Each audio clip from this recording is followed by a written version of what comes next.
Bonjour et bienvenue pour une nouvelle vidéo Update Lecture. Dans cette vidéo aussi, je vais vous parler des dernières lectures que j'ai faites et il y a un gros coup de cœur. Vous allez voir, là je m'en suis pas encore remis mais de ouf. La première lecture que j'ai effectuée ce mois-ci, il s'agit d'une des lectures de mon Pumpkin Autumn Challenge qui s'intitule Tia, qui est le premier tome de La Voix des Oracles écrit par Estelle Fay et qui est publié chez Folio dans la collection SF. Dans cette histoire-ci, on retrouve Tia. Tia est une jeune oracle romaine qui vit en Gaule. Son papa l'a exilée en Gaule parce qu'en fait, à cette époque-là, les chrétiens martyrisent tout ce qui est l'ancienne religion un peu païenne. Sauf que son père, à elle, est grièvement blessé lors d'une embuscade tendue par son propre frère. Et pour le sauver, elle va entamer un voyage qui va l'emmener sur les traces du passé de son père en fait. Et donc lors de ce voyage, bien sûr, elle va rencontrer d'autres personnages qui vont être importants et elle va vivre plein de petites aventures. Donc ce tome-ci est, comme je l'ai dit, le premier tome d'une trilogie. Il pose très bien le décor. J'ai beaucoup aimé le fait de mêler plusieurs ensembles de légendes celtiques, de légendes romaines et étrusques. Enfin bref, on a un petit melting pot de mythologie et ça j'ai vraiment beaucoup aimé. Après, le personnage de Tia est intéressant. Et celui d'Enoch également. J'ai beaucoup aimé Enoch surtout, en fait plus que Tia d'ailleurs. Mais le petit problème que j'ai rencontré avec ce bouquin, et c'est qu'en voyant ça d'ailleurs on s'en rend compte, c'est qu'il est tout petit. Et du coup j'ai eu un goût de trop peu quand je l'ai fini. Pour moi il fallait qu'il soit plus long, plus étoffé, plus de choses.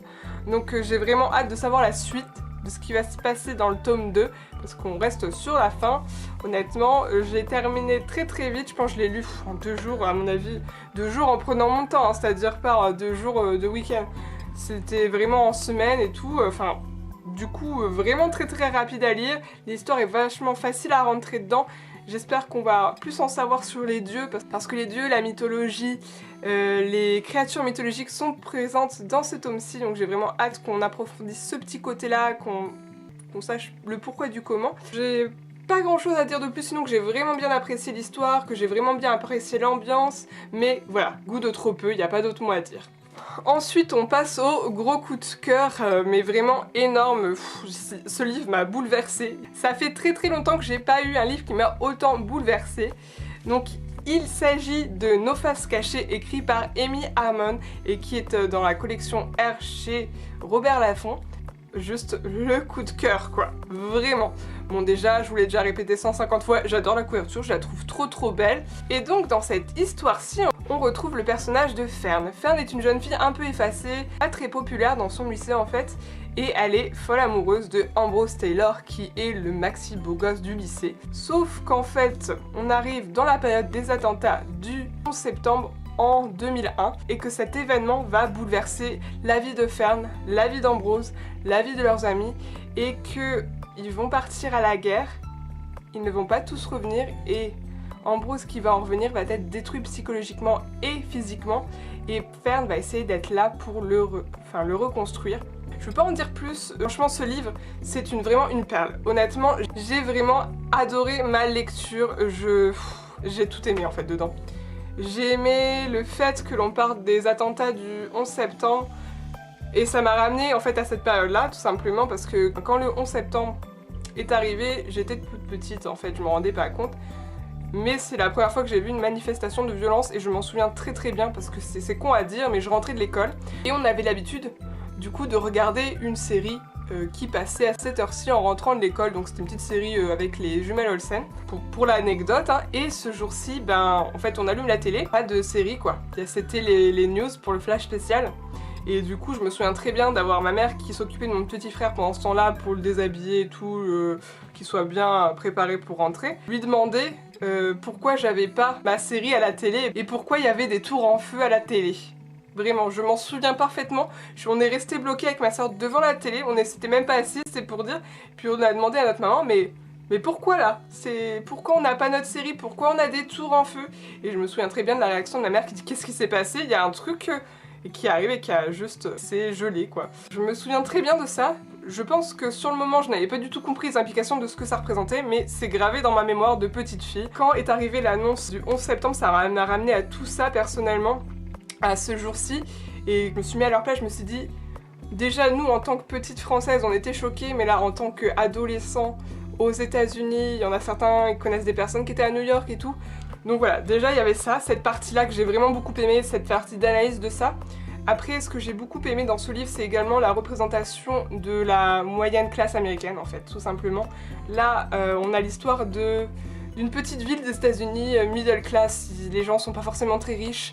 La plupart des jeunes ne vont pas à l'université, en fait, ils vont jusqu'au lycée, puis après ils ont pas assez d'argent pour aller plus loin. D'ailleurs, un des garçons qui part à la guerre, en même temps qu'Ambrose, il va seulement pour payer ses études, en fait. Donc c'est pour dire à quel point ils n'ont pas l'argent, les bourses et tout ça pour pouvoir y aller. Ambrose est le seul à pouvoir y aller parce qu'il est très fort physiquement et qu'il peut avoir une bourse d'athlète. Mais voilà, par exemple, Fern ne peut pas aller à l'université parce qu'elle n'a pas d'argent. Donc voilà, on a vraiment cette représentation de la middle class américaine vraiment très juste. Donc ça donne souvent des mariages très précoces avec des bébés très précoces aussi.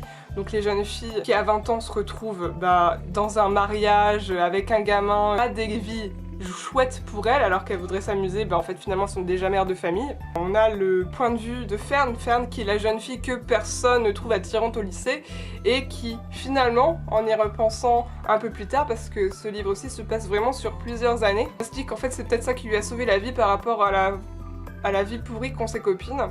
J'ai vraiment aimé cette réflexion-là, cette réflexion sur la beauté intérieure, sur le fait de grandir ou pas, sur le fait d'être patriote ou pas, de la culpabilité que l'on peut ressentir en revenant de la guerre parce qu'on est revenu et pas les autres.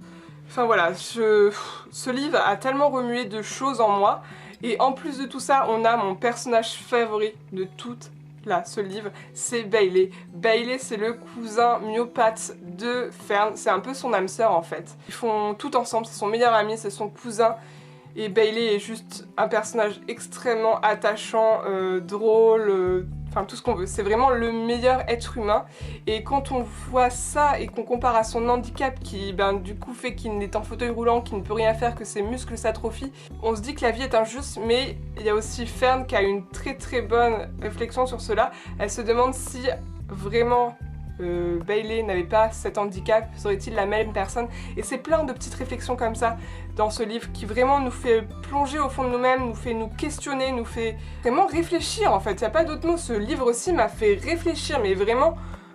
Pour ça j'en parle pendant 3 heures parce que j'en suis encore dedans. J'arrive pas à m'en sortir, ça fait plus de 2 semaines que je l'ai fini maintenant. Et honnêtement il a provoqué une petite panne de lecture chez moi, c'est-à-dire que des livres un peu plus poussés, autres que des petites romances, j'arrive pas à les digérer encore. Donc voilà, franchement, je le conseille vivement. Je trouve que c'est un livre qui aborde vraiment plein de sujets. Donc comme j'ai dit, les attentats, l'adolescence tout simplement, et le fait qu'on est mal dans sa peau. La middle class américaine n'est vraiment pas riche. Donc voilà, franchement c'est un livre qui dépeint très bien cela. Et voilà, gros coup de cœur, là ça va être mon coup de cœur de l'année je pense. On est en octobre, j'en ai pas eu des aussi gros depuis ce début d'année. Là franchement, celui-ci surpasse tout. J'avais entendu vraiment parler du bien de ce livre, mais je m'attendais pas à être autant soufflée. C'est un très bon livre. Donc je vais m'arrêter là, je pars dans tous les sens. Je pense que j'ai tout dit ce que je voulais dire, donc ça me va. Juste une perle. Bon, ensuite, comme je vous l'ai dit, je n'ai pas réussi à lire de livres plus importants que des romances. Bon là je commence à me sortir un peu de cette panne de lecture que m'a provoqué Nos Faces Cachées. Donc la 3e lecture que j'ai entamée, il s'agit de Suis-moi, je te fuis, écrit par Louise Manet qui est dans la collection EH de Harlequin. Et là on a une petite romance tranquillou. Dans cette histoire là on a l'histoire de Morgane. Morgane c'est une jeune femme qui va se faire emboutir sa voiture, très vieille voiture, par une jeune femme. Cette jeune femme va sortir atterrée et va lui dire bon on vient chez moi et je vais vous arranger ça, je vais vous donner un petit peu d'arnica parce que vous êtes tapé la tête pendant que je vous ai embouti. Et donc voilà, Morgane se retrouve dans une des maisons les plus huppées du quartier et elle rencontre Grégoire qui est le père de la jeune fille en question, qui est l'homme d'affaires très sexy et qui en plus a le bon goût d'être un peu plus âgé, donc un peu plus mature, qui a ce charisme qui en ressort. Donc bon bien sûr ça va être l'attirance entre les deux et voilà. Puis c'est une petite romance tranquille. J'ai beaucoup aimé le personnage de Morgane qui, comme le dit le titre, est une flippée de l'engagement. C'est-à-dire que dès qu'on commence à aller vers elle, elle prend peur et elle s'enfuit. Elle a des petites réflexions très très drôles.